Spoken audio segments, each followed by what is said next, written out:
We're joined now here in studio by Dr. Eytan Cohen.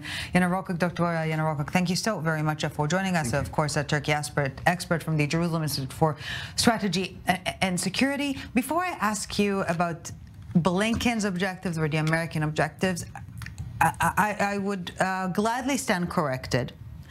And yet, I do have a feeling that Erdogan is not very happy with the fact that he's not playing a big role in what's happening. Indeed, in the first round of Blinken's visits, Ankara was skipped, and he did not include Ankara into his itinerary. Yeah. But now, after visiting Cyprus and then Greece last night, the American Secretary of the State Blinken paid a visit to Turkey, and he received a very cold reception. The deputy governor of Ankara received him instead of governor of Ankara or foreign minister himself. And today he came to the Ministry of Foreign Affairs, and with a friendly gesture he wanted to hug the Turkish foreign minister, but he did not let him to hug. They only shook hands. So in retrospect, what I can understand is it's a PR campaign for the Turkish foreign minister himself domestically, and also the horn of the government, Yeni newspaper, brought a very sensational picture that the Jewish American minister received a cold welcome in the Jewish American in Ankara. So that was very much targeted for the domestic audience. Indeed, the Turkish administration turned the Turkish foreign policy into their PR apparatus inside Turkey. According to the Turkish press, both of the leaders talked about the recent humanitarian aid attempts of Turkey. They are dispatching humanitarian aid to Egypt. And besides that, I also assume that they are also talking about their differences in northern Syria. There were some frictions before the war. And of course, let us also not forget the American military buildup in the Eastern Mediterranean is not well received by the Turkish administration.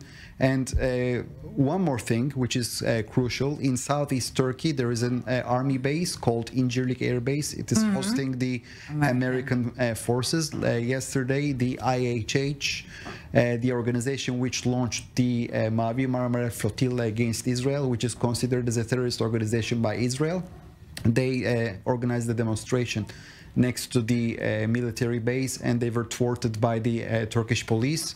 And I assume that it was again something intentionally orchestrated by the local anti-American circles.